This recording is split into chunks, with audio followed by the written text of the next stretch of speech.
When you step into the world where family-run institutions, you lose that clarity entirely. It's less like reading a balance sheet and much more like trying to untangle a massive ball of cords behind your TV.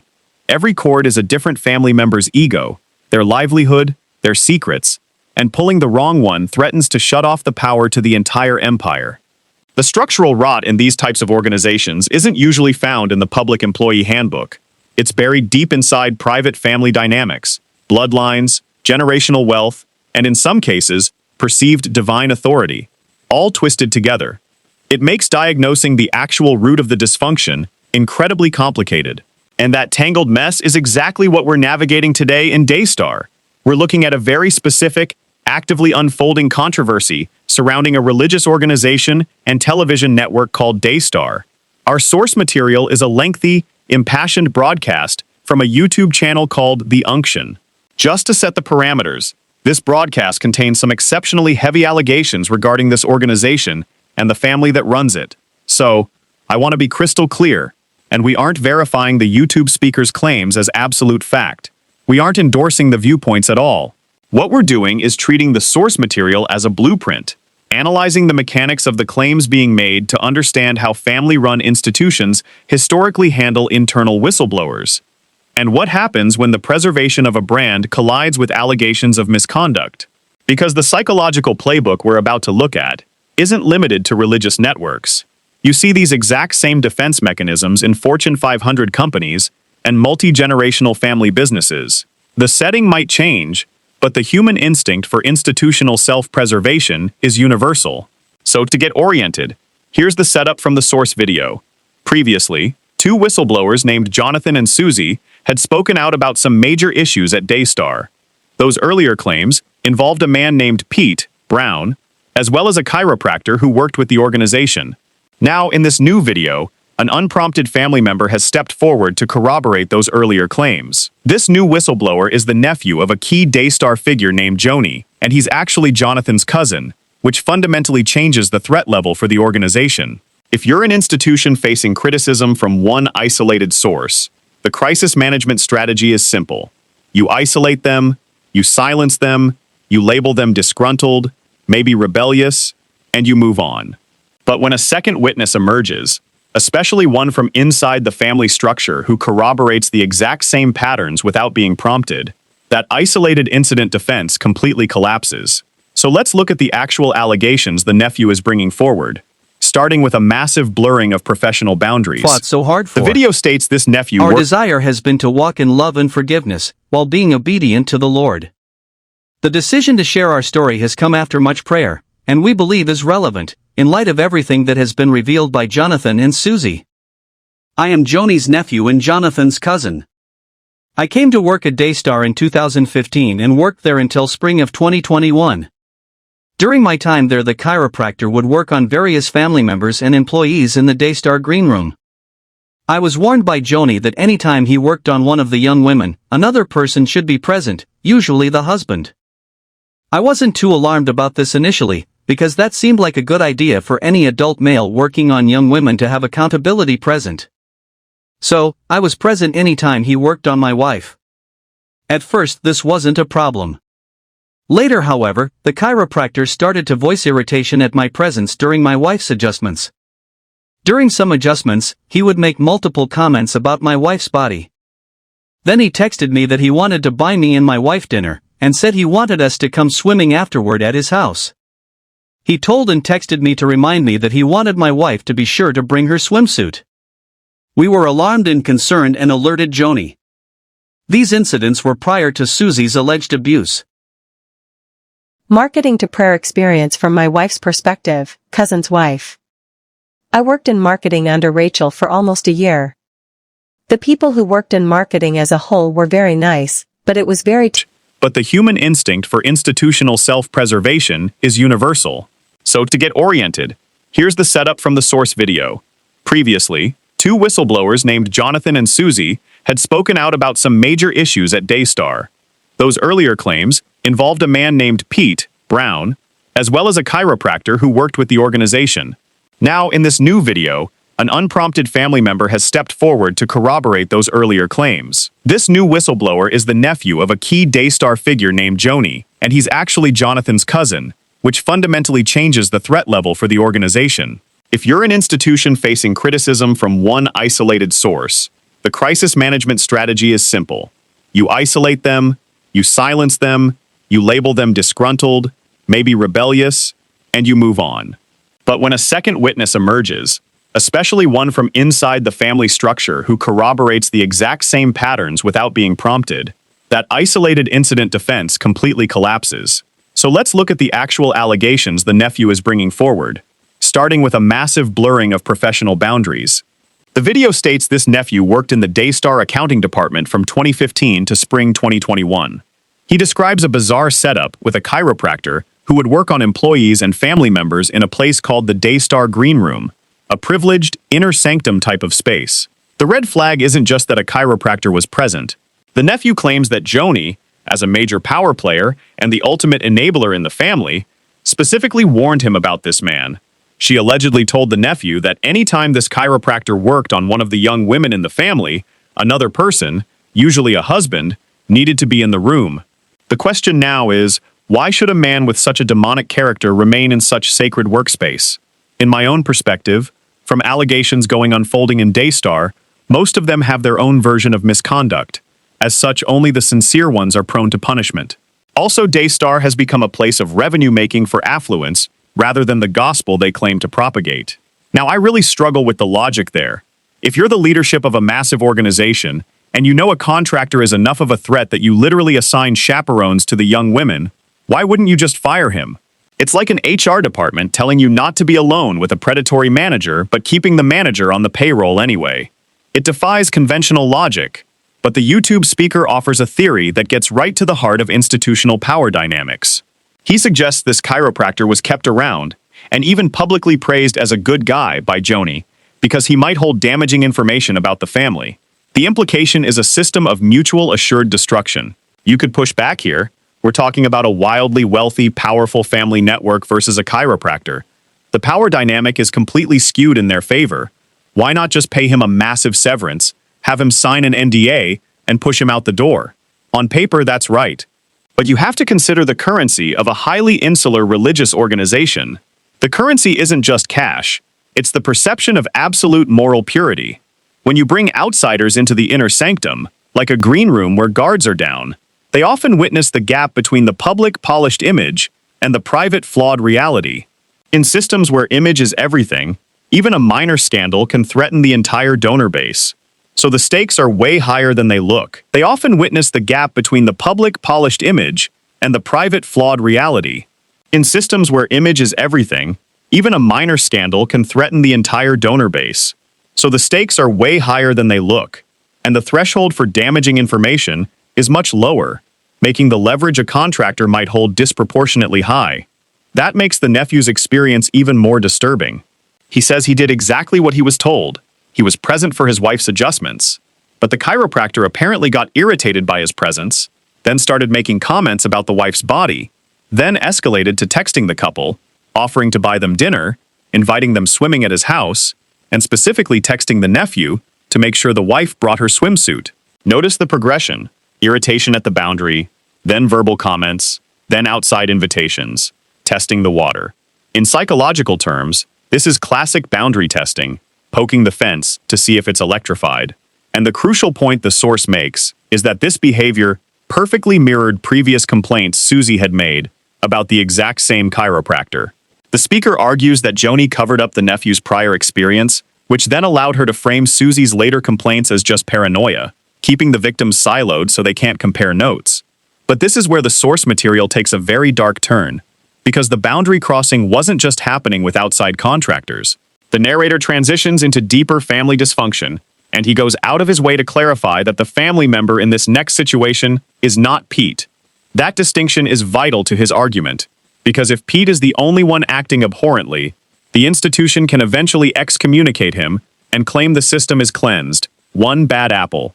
By introducing a completely different, unnamed family member committing similar boundary violations, Daystar, TBN, not just Daystar. It's over there on the Word Network. It's over there on the CBN. It's over on all these channels. We need to. I wish we could get back to Marcus Rogers that wanted to take down the Christian Illuminati. One bad apple.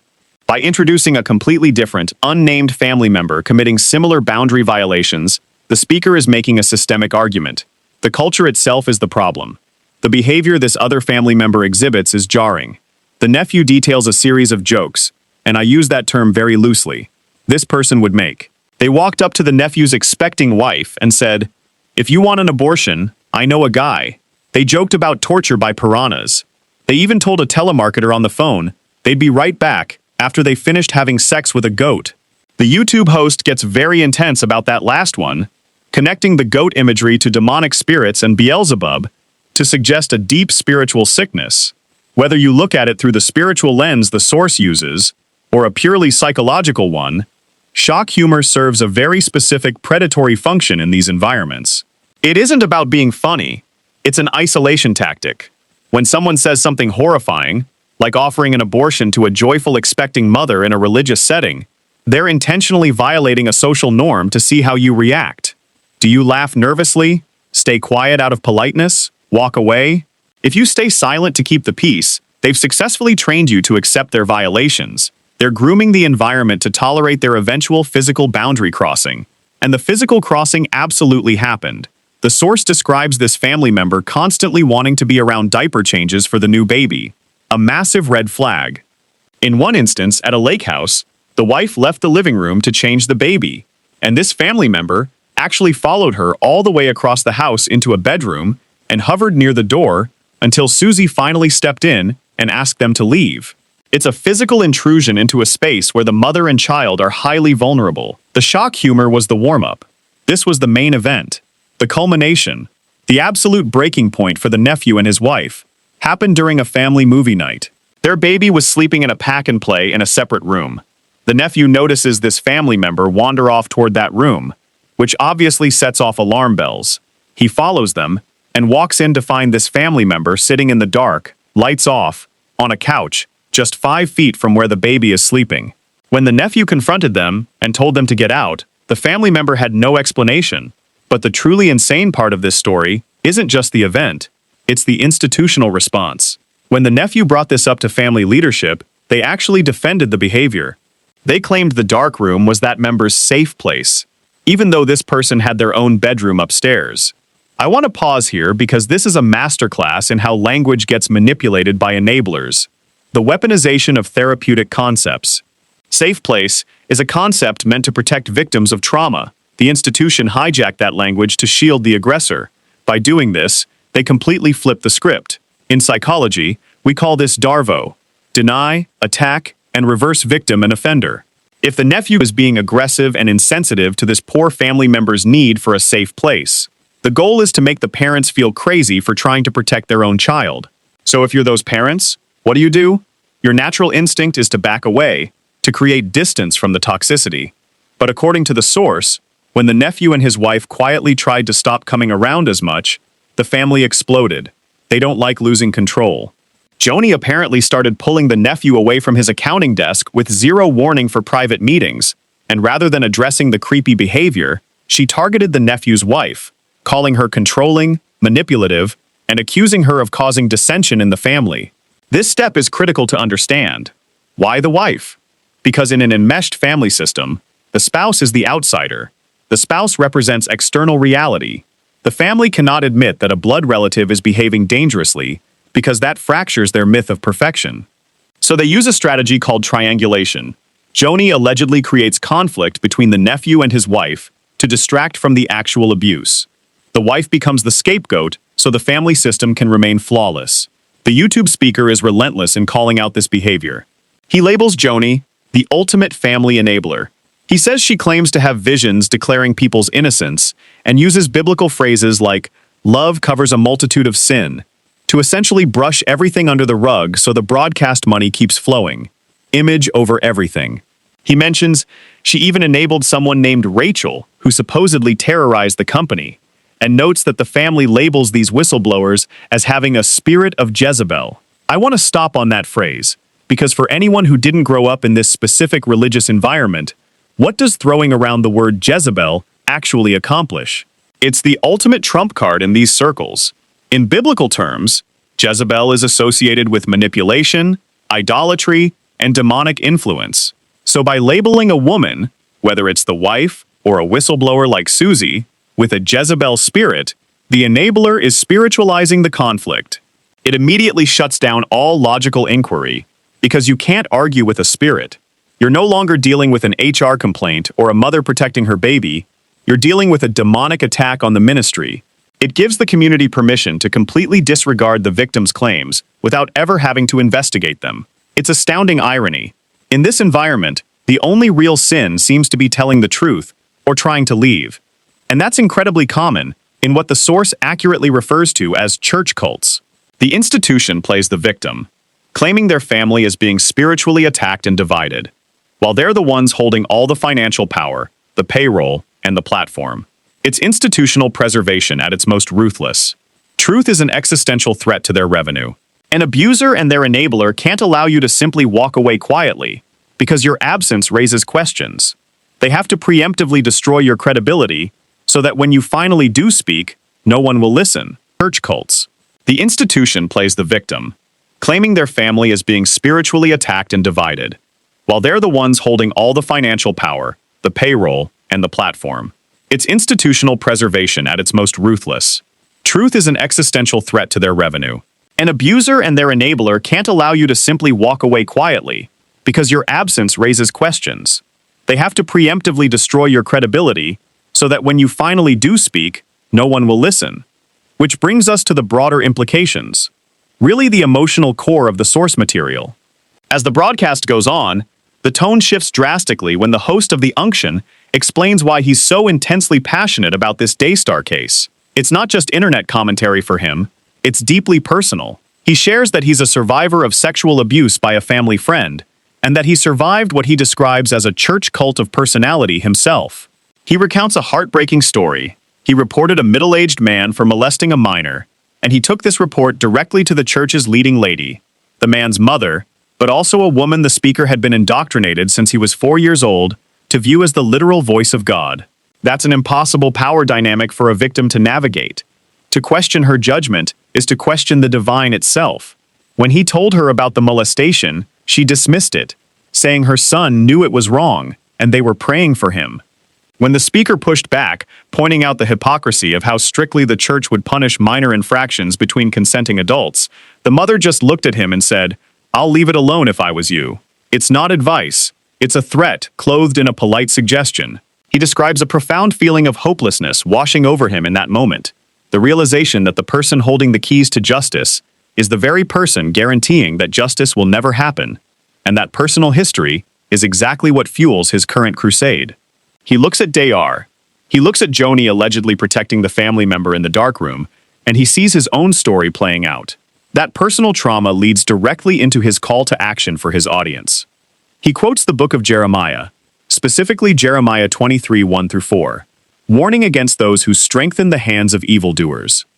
His thesis is that remaining silent or continuing to fund the organization makes you complicit in the abuse. He demands that viewers stop sending money to Dayar or any preacher associated with their platform. Cut the cord entirely. He rails against what he calls prosperity myths, a reference to the prosperity gospel, the theological idea that if you give your money to a ministry, God will bless you with wealth and health. He views this as a predatory system designed to extract the last dollars from vulnerable people just to fund the cover-ups of the wealthy. He pleads with other family members, specifically naming someone named Rebecca, to come forward, and he begs Joni to son knew it was wrong, and they were praying for him. When the speaker pushed back, pointing out the hypocrisy of how strictly the church would punish minor infractions between consenting adults, the mother just looked at him and said, "I'll leave it alone if I was you. It's not advice. It's a threat, clothed in a polite suggestion." He describes a profound feeling of hopelessness washing over him in that moment. The realization that the person holding the keys to justice is the very person guaranteed. This disturbs me so bad because I live this. I am, for those of you who don't know, I am personally a survivor of sexual abuse. that happened to me by a friend of the family. And I also have lived through and survived church abuse. We actually lived through a cult of personality, a personal family cult that actually, just to be honest, it continues to this day. But I'm going to let you look at this video, and I'm going to tell you, I've seen this before. Due to this, we started receiving pressure from Joni stating that we were dividing the family. This is the same pressure that Joni Lamb put on Jonathan and Susie when they wanted everyone to spend time with Pete. Go golfing with him. Be nice to him. He's exonerated. And if you guys can't get along, you're going to be out. It was after this, Joni started to hold meetings where she would call me in and I shared my concerns. She would take the opportunity to target my wife. Joni started to hold meetings where she would call me in and I shared my concerns. She would take the opportunity to target my wife. She felt my wife was the root cause of dissension in the family when we chose to distance ourselves, and she would try to convince me that my wife was controlling and manipulating me. I have lived through and seen every last part of that video. Number one, what's so wrong if someone wants to get away from your wickedness? You can't let them back up quietly. This nephew said, I tried to get away from the family, and Joni would persecute me because I wanted to get away from the abuse. I went through this. That's why I'm saying it ain't about ego. Please, let's stop playing. Let's stop politicking. Let's stop this politics. Let's stop this ego trip. This is real life, y'all. I lived through this. There were times that I just wanted to stay home. I wanted to get away from this abusive ministry. I just wanted to stay home. I didn't want to attack them. I didn't want to say nothing to them. But because I wanted to stay home, they would attack me. They would attack my wife. They would attack me. They would attack my wife. And my wife would go to church to try to keep the peace. And they would attack her every time she came through the door. If they couldn't control the husband, they had to beat down the wife until the wife would come home and try to oppress me into submission. It is a demonic spirit. Do you understand how many marriages are suffering today? And you would dare cast a issue between husbands and wives when there don't even have to be one? The man was just... It reaches billions of homes, operates its own satellites, brings in massive revenue, and wields profound influence. And Joni wasn't just some figurehead sitting in the background. There's a quote from Pastor Jentizen Franklin, a prominent figure in that world, who once described her as a velvet brick, soft and polished on the outside for the cameras, but utterly immovable on the inside. Tenacious. Incredibly loyal. She was the architect of this massive structural operation. But then the foundation completely cracks in November 2021, when Marcus Lamb suddenly dies. That death triggers an immediate volatile succession crisis, because Marcus left a recorded dying instruction with a trusted friend. He was very clear, their son Jonathan Lamb should take over leadership of Daystar. That was supposed to be his final word on the matter, establishing a direct line of succession. But the Velvet Brick had other plans. Instead of honoring that dying instruction from her husband, Joni pivots hard. She remarries a man named Doug Weiss. She fires Jonathan from the ministry his own father founded, and the investigation details how aggressive this actually became. She allegedly had Jonathan tracked, had his wife misled about internal meetings, and literally locked her own son out of headquarters. Meanwhile, she's still on camera, week after week, broadcasting part of it. Once again, this is the unction where we get the word of God and we depend on the Spirit of God to edify the people of God. I'm going to continue to fight for the truth, no matter how many people ignore it. I'm going to continue to fight for the truth, no matter how many popular preachers go on the Daystar platform. I'm going to continue to fight for the truth. That's what it is.